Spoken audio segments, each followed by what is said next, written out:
Hi, I'm Fire Marshal Bolton with the Portsmouth Fire Department. I'm here to speak with you today about Fire Prevention Week. The theme this year is Learn the Sound of Fire Safety. Fire safety isn't just what you see, it's also what you hear.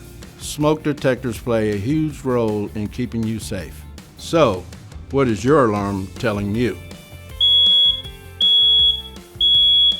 Hear a beep? Get on your feet. Get out and stay. And call 911 from outside. Hear a chirp? Make a change. Replace the battery or the entire unit if over 10 years old.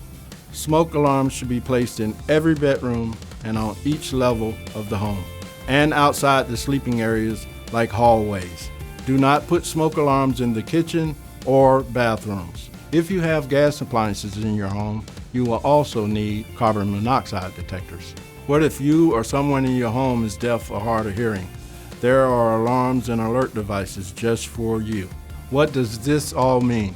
Make sure everyone in the home understands the sound of smoke and carbon monoxide alarms and how to respond.